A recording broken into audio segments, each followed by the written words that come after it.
Eu sou prof de inglês há mais de 20 anos e pode ter certeza que eu já vi e já ouvi de tudo em sala de aula. Tem alguns erros que sempre acontecem. O aluno começa a falar e eu já sei. Ah, ele vai pronunciar essa palavra desse jeito. Ele vai confundir isso com isso. E é ok acontecer porque o que a gente faz? A gente espelha o português no inglês. A gente não sabe de outra maneira, não sabe como é a maneira certa de falar, então é ok cometer erros, não tem problema nenhum. Se você é brasileiro, tenho certeza que você já cometeu pelo menos um desses erros que eu vou te mostrar hoje. A gente vai focar em gramática, em vocabulário e também na pronúncia de algumas palavras. Mas eu já vou adiantando desde agora que a pronúncia, não tem nada a ver com o sotaque, é a pronúncia das palavras. O primeiro deles é um erro clássico. É super comum confundir have com there is e there are. Porque em português a gente usa have nas duas situações.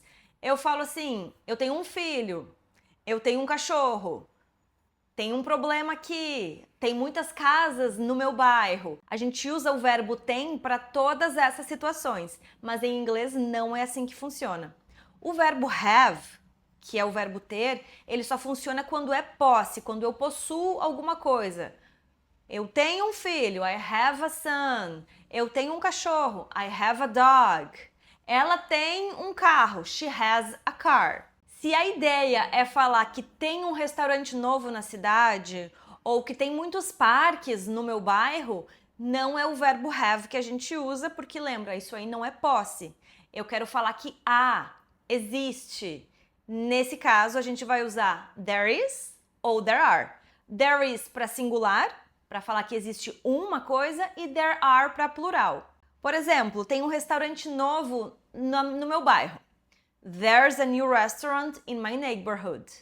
There's a new restaurant in my neighborhood. Tem muitas pessoas na festa. Agora é plural, a gente vai usar there are. There are many people at the party. There are many people at the party. Então lembra, se tu pode trocar o tem por existe ou não é o verbo have que tu vai usar nesse caso. É o there is ou there are. Segundo erro que até alunos mais avançados cometem é falar assim, she don't, he don't. Eu sei que talvez você já viu isso em filmes, em séries, em músicas é muito comum, mas músicas têm licença poética para errar na gramática. Eu não gosto que meus alunos errem nesse ponto. Não é certo falar she don't, he don't.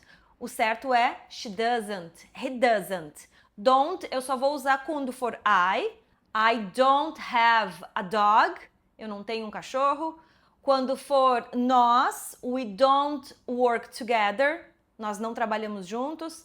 Quando for eles, they don't have time, eles não têm tempo. Quando eu estiver falando he, she ou it, vai ser doesn't.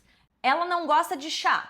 She doesn't like tea. Ele não come carne. He doesn't eat meat. Se eu quero falar do clima, do tempo, eu vou usar o it. Por exemplo, não chove muito no verão. It doesn't rain a lot in the summer. Esse próximo é muito sutil, mas muito fácil de acontecer. Confundir o your com o his e her. Isso acontece quando eu quero falar de uma terceira pessoa. Por exemplo, se eu quero falar que o nome dela é Maria, eu não posso falar your name is Maria. Isso tá errado. Your é só com quem eu estou falando no momento, estou falando contigo, então vai ser your. Estou escrevendo para ti, vai ser your, é você que está lendo. Se eu estou me referindo a uma terceira pessoa, dele ou dela, aí eu preciso usar her ou his. Então, o seu nome é Maria, no caso, o nome dela é Maria, ela não está aqui, ela está longe, estamos falando dela, então vai ser her. Her name is Maria. A gente só vai usar o your para se referir à pessoa que está na minha frente nesse momento, ou para a pessoa que eu estou escrevendo nesse momento. Isso acontece porque em português a gente usa seu e sua para falar de todo mundo, tanto da pessoa que eu estou falando ou de uma terceira pessoa. Em inglês é mais específico, então your é quando a pessoa está na minha frente, estou falando com ela, his ou her é uma terceira pessoa. Estou falando com o João está aqui na minha frente, your name is João. Mas se eu estou falando sobre o João, quem está na minha frente é o José, mas a gente está falando sobre o João, his name is João. O segredo aqui é simples, é lembrar, eu tô falando com a pessoa ou eu estou falando sobre a pessoa. Isso já vai facilitar muito na hora de você montar as frases. Ai, o próximo são os falsos cognatos. Esse aqui são traiçoeiros. Por quê? A palavra parece ser uma coisa, né? Parecida com uma palavra em português. Aí tu vai lá e pensa, essa aí é fácil, essa aí eu sei. Só que não sabe. Infelizmente aqui não tem lógica, não tem regra, não tem macete mágico, não tem nada. Não tem como deduzir. Precisa ter repetição, precisa ter contato e principalmente contexto. Contexto ajuda bastante. Vou te dar alguns exemplos de palavras que sempre confundem os alunos. A primeira delas é pretend. Pretend parece pretender, mas não é. Pretend significa fingir. She pretended she was okay. Ela fingiu que ela estava bem. Actually parece atualmente, mas actually significa na verdade. Actually, I didn't understand. Na verdade, eu não entendi. Parents parece parentes, mas parents é pais. My parents live here. Meus pais moram aqui. Sensible parece ser sensível, mas sensible é sensato. She made a sensible decision. Ela tomou uma decisão sensata. Fabric parece fábrica, mas fabric é tecido. I love the fabric of this dress. Eu amei o tecido desse vestido. O próximo são as preposições. Preposições daria um vídeo só para falar delas, ou melhor, uma série de vídeos.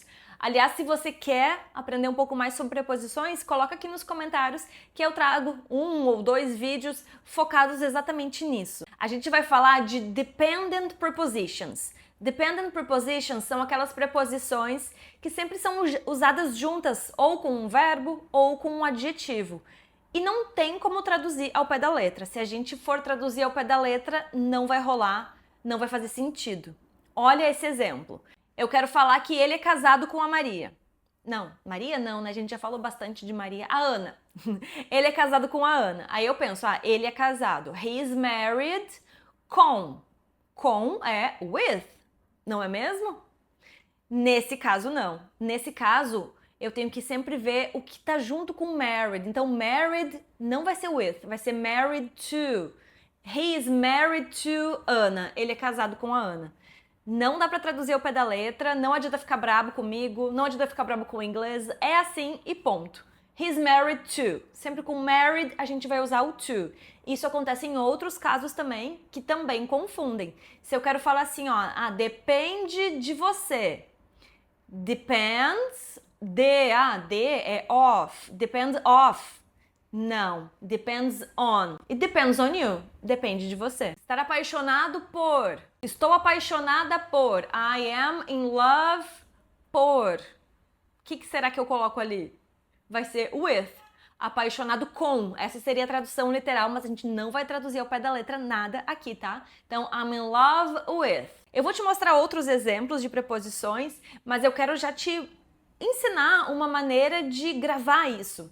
Quando tu for ler uma música, um texto, quando estiver assistindo uma série, coloca a legenda em inglês e vê uma preposição, não foca só na preposição, vê o que vem antes dela, porque aquilo ali é uma combinação de palavras, é um chunk que muitas vezes tu vai ver em outras situações também. Então, ao invés de observar palavra por palavra, começa a observar os padrões, começa a observar as combinações de palavras. Isso ajuda muito na tua fluência. Vamos ver outros exemplos? Então, a gente viu o married to, então, he's married to Ana. Depende de você e depends on you. Estou apaixonada por você. I'm in love with you. Estou preocupada com a prova. I'm worried about the test. Olhe para mim. Look at me. Olhe para mim. And last but not least, o último, mas não o menos importante, a gente vai falar da pronúncia. Lembrando que não é o sotaque, é a pronúncia. Como eu falei no começo do vídeo, tem aqueles erros que eu tenho 99% de certeza que os alunos vão cometer, e isso acontece também na pronúncia. Tem algumas palavrinhas que todo brasileiro pronuncia igual, provavelmente porque pensa em português, espelha a pronúncia do português no inglês, e aí acontece esses erros. Então aqui eu vou te mostrar algumas palavras que eu vejo sempre nas aulas. Vamos ver se tu já pronunciou ou ainda pronuncia algumas delas errado. A primeira é essa aqui. Eu vejo muita gente pronunciando since, mas não é since, é since. Since, que significa desde. I've been living here since 2020. Eu moro aqui desde 2020. Essas duas aqui não é vegetable, não é comfortable, é vegetable. Comfortable. Vegetable, comfortable. Essa aqui eu já ouvi muita gente falando police, não é police, é police. Police. O nome desse país, a pronúncia certa é Japan. Japan. Aqui não é money, é money. Money. Aqui também não é Monday, é Monday. Monday. Essa aqui eu falei errado por muitos anos, eu sempre falava often, não é often, é often ou often. Pode falar o T, pode não falar, tanto faz. Often, often. E por último, a pronúncia dessa palavra é recipe. Recipe significa receita. Se tu chegou até o final desse vídeo, parabéns, tu já tá na frente de muita gente, vai conseguir corrigir vários erros simples que talvez só nunca ninguém tinha te falado como corrigir. Tá vendo que não é falta de inteligência nem de capacidade, é simplesmente o português influenciando no inglês. Se tu gostou desse vídeo, curte, comenta, compartilha e me fala o que tu achou.